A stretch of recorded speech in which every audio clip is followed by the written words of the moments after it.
Well, good morning, everyone. Welcome to the post show. I got it right this week, Andy.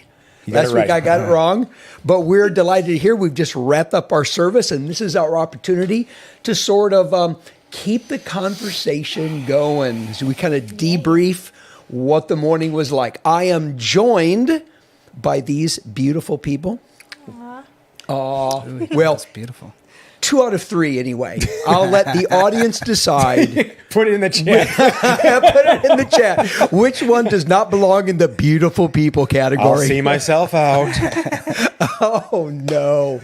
Well, you know, every single Sunday when we walk into church, we bring our whole week in with us, right? Because we certainly don't live in a vacuum.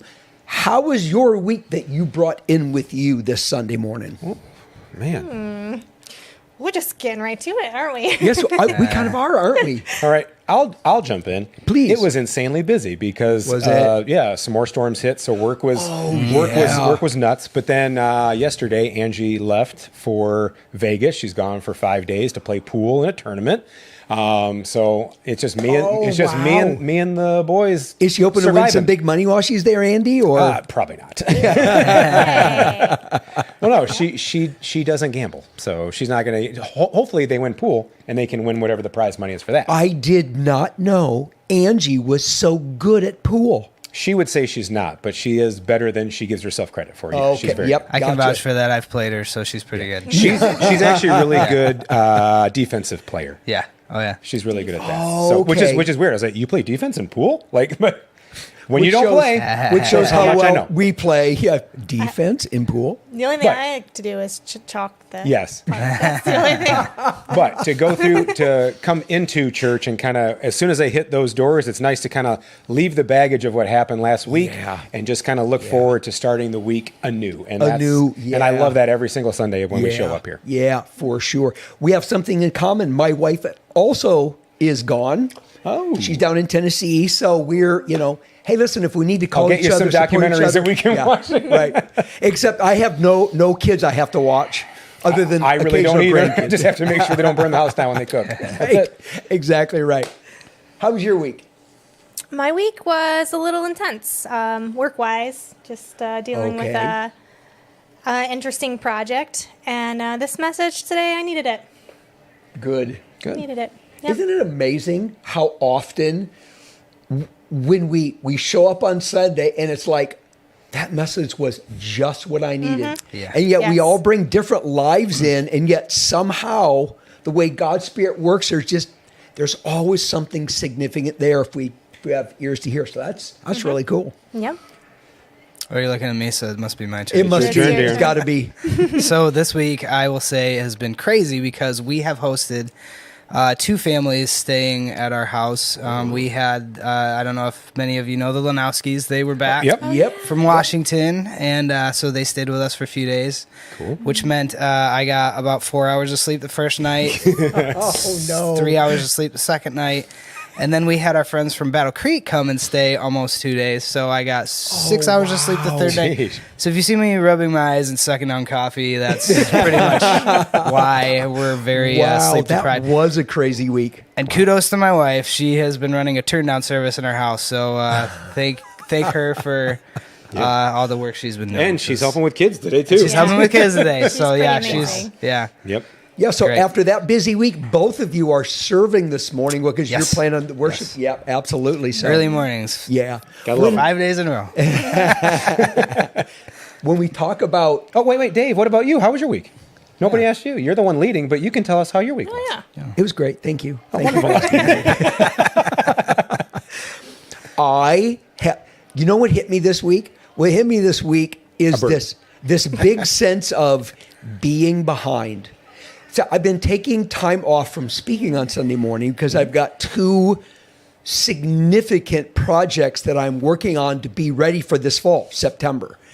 And when it started a couple of weeks ago, I'm like, this is great, man. I've got time.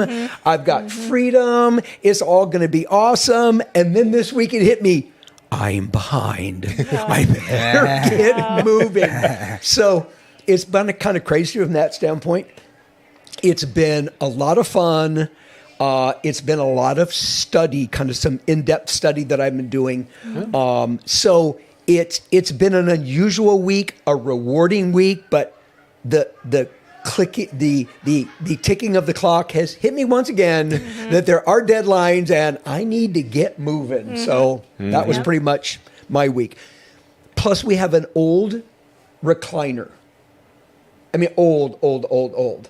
And it's been repaired like several times because it's like broken in various ways. And it got to the place where it not going to be repaired. So I declared a demo day with my grandsons. Nice. And we took the recliner into the back. We took every tool out of the shed and the toolboxes to discover what tools could best destroy this recliner. That was fun. It was more fun watching them destroy the chair, but Sure. So what was the tool of choice? What was the tool? Yeah. What was the best one for the job? when And how is it not a hammer? Is he going to get in trouble? the hammer got used a lot. The hammer got used a lot. And some of my really little grandsons trying to pick up the maul, which was like, no, don't try to swing that, buddy. The most fun tool, however, because hammer, the knife, just the razor blade, slitting everything and pulling apart, getting all the foam out, which became a game by itself. Oh, sure. I went to Israel many years ago. When I came back, one souvenir that I bought was a sword in an olive wood sheath. And You're the boys talking Andy's loved the language. real sword. Okay. Oh my goodness. They took that sword out and they just were stabbing it. They would go behind it and like thrust it through so that it would come out the back. And it would be like, Grandpa, if you were sitting there, you'd be dead. And I'm like, Let's hope why would you even let's think hope that things their like that? moms I'm so are not watching anxious right now. I know. Swords. This is the epitome of awesome grandpa stories because my kids would come home and tell me stuff that my dad. I'm like, he'd let you do what? My dad wouldn't even let me touch a butter knife. Yeah, right. No, my husband doesn't let me do any of it, like use any of those tools because I we would know hurt why. myself. Yeah, but It was fun. Yeah, so we had a good time. So anyway, it was a great week. Now we can talk about what Perry had to talk about. Yeah, Okay. you know, do we have to? I think so. A little bit. When we talk about being a church where it's a come as you are culture, one of the things that means is when you come, you are going to bring your whole week in with you, and that's okay. Yeah. We're going to be at various places emotionally, spiritually, physically, relationally. And sometimes those things, especially if they're off or difficult, it's almost like, oh man, I shouldn't go to church. Mm-hmm. When it's the one place we most need to be to get that reset that you talked about, Andy, that, okay, we've got a fresh day, a fresh week, and now we're going to hear from God to get on like a better spiritual wavelength so we can move into this week, a whole lot better. So no matter what anybody's week is like, when Sunday morning rolls around, join us. Yes. Because we're all just coming the way we are with living the life that we've got to live. Absolutely. When I was a freshman in college, and that was in the last century. When I was a freshman in college, the dorm I lived in my freshman year housed the school computer. That's right. The school computer. The school computer. Singular. The computer Full room for took it. up the space of 3 dormitory rooms. It had to be climate controlled. And it was super quiet too. It was, yes. It ran on like punch cards you would feed into it. It was the craziest thing.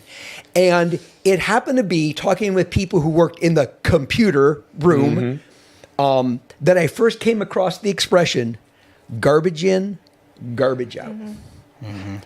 If you program it one way, you're only gonna get into what you got out of. That's what I thought about when Perry gave his message this morning. Because our minds, our lives are like computers from the sense in whatever we get out is because of what we put in, what we programmed on the inside. Mm-hmm. So, curious, as we unfolded the message this morning, what are some things that God's Spirit chose to most either impress upon you, convict you, challenge you, or maybe even encourage you as you heard the message on wisdom this morning? Sure. Allow me to to piggyback slightly on what you. Okay. I have now spent. Let's see. Since I'm old enough to understand, 40 years of hearing my dad say, "Garbage in, garbage out, son." Oh, seriously? Every time if I brought home a video game that he saw us playing that he didn't like it, garbage in, garbage out, son. A movie, a CD, anything, and I just remember when I was little going, "Sure, Dad, whatever." And then when I had kids, I was like, "Garbage in, oh no, crap! I can't stop myself from saying it. I can't stop. Yep. Sometimes dads turn out to be right. Sometimes. You just never know. Right. It might take 30 or 40 years to figure it out, but yep, we'll be So, right. Randy Gorham, that was for you. Garbage in, garbage out. Yep, son. he still says it to this day. But anyway, so that's all. I honestly couldn't get past that. As soon as Perry mentioned it, I was like, the whole day, I'm like, my dad's been prepping me for this sermon for 40 years. I don't have to listen to anything Perry says. Well, he's been trying to share wisdom with you, right? Oh, totally. Absolutely. We've got to guard our hearts, as we were reminded today, because what we put in eventually is going to come out. In fact, what we put in, what we choose to think about, and all that stuff determines who we end up being in life. So, a really big deal.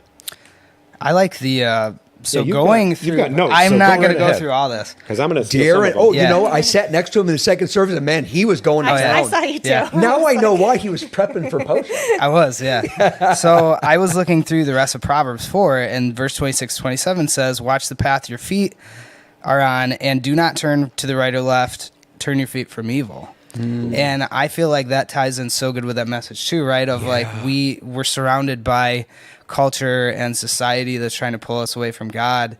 And I feel like one of the things that really spoke to me this morning for this message was thinking back on all the times in my life where I tried to justify not serving God and not going to church. I'm busy with stuff, right? Like I got all this stuff going on, but it's really important for my family. I'm building stuff for my family, right? I'm building a house, right? I'm justifying things, right? helping people. Yeah. Yes, I'm helping somebody, but at the same time, I'm really avoiding my true calling to serve God and serve others. And I've noticed, thinking back on that, all of those times, and sometimes you justify it to, well, if I'm too much in church, I'm not in the world. I'm not, witnessing to people. And I think that's a good, easy justification for us to say, like, I'm avoiding church, right? Wow. But I look at those times in my life and I notice that I have struggled so much more with God and with others in those times I was away. And to the point where I was on the verge of divorce, right? And we had to do counseling for months, almost a full year to get back to healthy because I was avoiding God so much. And finally I said, okay, I got to get back to what my calling is, and I got to get back to serving God. And like Perry said, that's not an option for a few of us. That's all of our calling. All of us, Right. that's right. So, all I've seen since I've been back in that process is blessings and healing, and it's just been amazing. So, Wow. That's awesome, man. Yeah, that is fantastic. Wow. Top that, Layla. sorry. I don't think I can, but I resonate with that a lot. I love today's message. I was thinking about a lot of it from my personal perspective of like where I am today and what this meant to me. Because too, right, I grew up with parents, a stepdad who was very strict and like structured and there were rules for rules in our house, and I hated it at the time, but I appreciate it now. But then I was thinking a lot of my kids' perspective.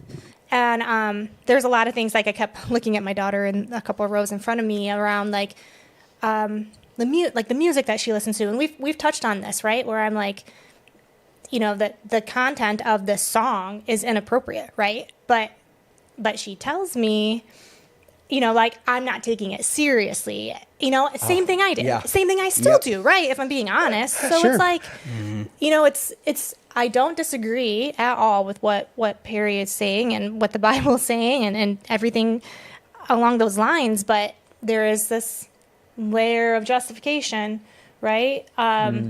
So, I was thinking about that, but one of the things that really resonated with me today was the third thing that he mentioned about, of the things that you could change, and the one that hit me there's always something, the stinger, right, of the message where I'm like, oh, you're like seeing through my soul. This one's going to shock you, but change the way you think, right? I'm very open about my brain and how I am, I have anxiety. I overthink things. Yeah. I'm extremely positive, but I think just as high as my positivity is, my negativity is maybe a leg up. And this is why it was convicting for me this week, because at work, sometimes I catch myself being so consumed in my job and how I'm showing up, and like it's like work is the Hulk. I turn into this She-Hulk, I should say, right? Got to get it right, Andy. There you go. Right, but it like consumes me, and it makes I am completely identifying with it, right? And I forget something that is so important about like who I am and my value, and I am a child of God, right? It's just like these things happen, you don't even realize it, and then you come to church and you hear Pastor Perry talk, and you're like, wow, like, you know what I mean? You almost get so consumed with the world and what you're thinking about that it's like you come and I felt like I just got like slapped in the face, like, well, yeah, right? Like, it's so simple, but I just like, it's those reminders. And I spent time with God this week. In the morning is when I like to have my time with him. And it's like, maybe I'm not even fully there, right? I'm there, but I'm not there, because I don't get drawn out of this, like, it's right. I'm like in a moment right now. I'm clearly, my brain is just still wrestling with this. It's this very convicting moment. It's so simple, but it's so powerful. And the verse that we were directed to, that Perry used in Romans 12. Don't be conformed to this world, but be transformed by the renewing of your mind. Right? And I think there's a real sense in which the first two changes that Perry said we might need to make is to change what we see and hear, and to change the people we hang around. Those are often instruments that is used to squeeze us into a way of thinking that's not the way God thinks. A way of reasoning. Darren, you talked about reasoning, justifying certain things. A way of reasoning that's not legitimate reasoning. It's not accurate. Those things can squeeze us away from really changing how we reason on the inside, which is why they become so critically important. In changing the way that we think, the way that we reason, I want to explore a couple areas that really hit me, building off what you said, Layla. One has to do with self-talk. What is the dialogue going on inside of our heads when we're not thinking like a renewed Christian, but rather we're thinking more like people that are actually separated from God, the world, the people that are alienated from relationship with him? What is your self-talk like in those times in which your thinking is not renewed versus when they are? Simple. It's negative. It's down on myself. It's like, you don't do this right. You don't do that right. You don't have these skills. You don't possess these things. Yeah. And it's always that. But, and then when I find myself, like you said, hanging around people and I want to stress, when you hang around good people, unfortunately, not all of them will always be Christians, and that's a good thing, because we're called to hang out with other people, because you can hang around with nice people who don't go to church, and them seeing what you do and how you act and how you treat people is a way of expressing God's love without having to, because some people, you can talk to them till you and they are both blue in the face, because they're talking right back. I have one of my best friends is a self-declared atheist, and he and I will go back and forth, but it gets to the point where I've just stopped, because I'm like, I'm just going to be there. I've helped him move 7 times. I've done this and that. And I'm like, I don't think I can show God's love more than just meeting somebody where they're at. Yeah. Because I'm just as broken as they are. I just thankfully know where the help comes from. Yes. So yeah, it's a lot of that. But when we do small groups, youth group, showing up here, volunteering with people at church, like when we were, cutting down all those trees and doing stuff. For some reason, when that stuff is clicking, boy, I'm just positive about myself because I see myself how God sees myself. Yes, absolutely. Yep. Excellent. Darren, what about you? Yeah, I feel probably the same way. I think that when I'm walking in God's will, right, I'm just much more attuned to the things that He's expecting out of me, right? So I'm looking for more opportunities to be a better example of Jesus to people. And I'm looking for things, better ways I can grow, right? And then it kind of infects other areas of my life, right? Where it's like, I've been listening to biblical podcasts lately, and it's like, you really have to focus to listen to these, but it's like, well, I could just turn on Hulu or Netflix, right? And be just as, I could be more entertained probably, visually, right? Yes. And so wouldn't it's have so to think easy. so hard. It's so easy, right? And so a lot of times when I am not in where I need to be, I will levitate towards those things that are more worldly, and it just affects me a lot more too because I'm not putting good things in, right? So then it's a perpetual cycle of feeding negative. Now, what's interesting influences. is that you're indicating, I hear you say, Darren, that one of the things that happens when you are thinking the right kinds of thoughts is you're not thinking about yourself as much. You're thinking about others and how can I serve and how can I give, which is a really fascinating component of a renewed mind as well. It's not obsessed with self, I think right? I need to get going. You go ahead. Darren's got to play. Darren has to go rock our socks off. There as we I go. like to I could say. just stay here and let Steve do it. You know what? Steve has had to make more He's than had one quite a adjustment few. this That's morning on true. the fly. So Thanks, Darren. we won't make them. Yeah, thank you, man. Appreciate it. Layla, what about you? What is that self-talk like when you're not really thinking God's thoughts or really trekking with God well? I mean, I think I already alluded to this earlier. It's not good. It's not good. This up here. And this has kind of been something I've wrestled with at a young age. Again, it's like the overthinking, the level that I strive for perfectionism started at a really young age. Okay. I don't know, and I don't really know why. It's just like this. I wonder if there's a connection drive. between the rule-based Could home you be. talked about. Yeah. I mean, it just seems like, Yep. if you can only measure up, if you can only get all the rules right, then Yeah. yeah. Yep. And I see some of these tendencies in my oldest too, right? And I try really hard to keep the expectations clear, right? That they're really to the point here of like the expectation for us is to be the love of God and to, you know what I mean? Be the light of Jesus and to serve, right? All these other things, they're important, but they're not what is most important. So yeah, it's wild up here. It's wild up here. Exactly. It's like we used to joke sometimes on staff that like we're grateful that there's not a cartoon bubble above our head that contains gosh. all the thoughts going on I'm inside. incredibly That'd be thankful about that. embarrassing. Yeah. Like I don't want people to know some of the crazy stuff sometimes for sure. Have you ever had to either sever or back off of a relationship because you realized it was not healthy for you? Oh yeah. I don't think quite as much in my adult age, but definitely growing up. And it was like a roller coaster. I would do well, and then I'd get sucked back in, and I would do well, especially as I was first starting to date.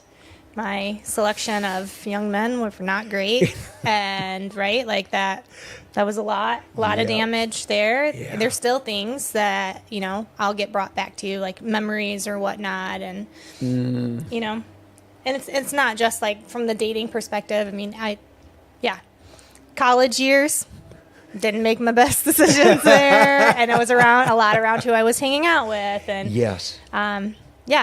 So better now, but there's definitely still been opportunities where it's weird. It's like when you're older, it just it's easier to identify like, I I don't need to Yeah. be around this, or I Yeah. don't need to do these things. But when you're younger, again, it's like I didn't think twice about it. Yes, you don't I have the just maturity. reacted. And Yeah. you want to fit in. You want to be that's a normal thing for everybody to want to. We were actually made to fit in. We were made to be accepted. So we all seek that kind of stuff. Yeah. But it's when we compromise our own values, when we allow ourselves to be influenced the wrong way because we want to be accepted, that peer pressure can create all sorts of damage. Yeah. I mean, who didn't in high school? Right. Well, maybe there's some that didn't, but boy, you just told my story. It was the same thing. I was one way when I was at church and youth group, but man, during the week with those people, a totally different story. Yep. What about you, Andy? Oh man, I mean, I was pretty fortunate. You guys have seen me. What you see is what you get. I don't act a whole lot different, but I will say, as I've gotten older, it is, like you said, it is easier, I think, to just, for certain relationships that aren't healthy, to grow apart easier. Because because you have to actually, it's not like you go to school every day and see them, or you go to work and see them and stuff like that. So it kind of helps in that aspect. But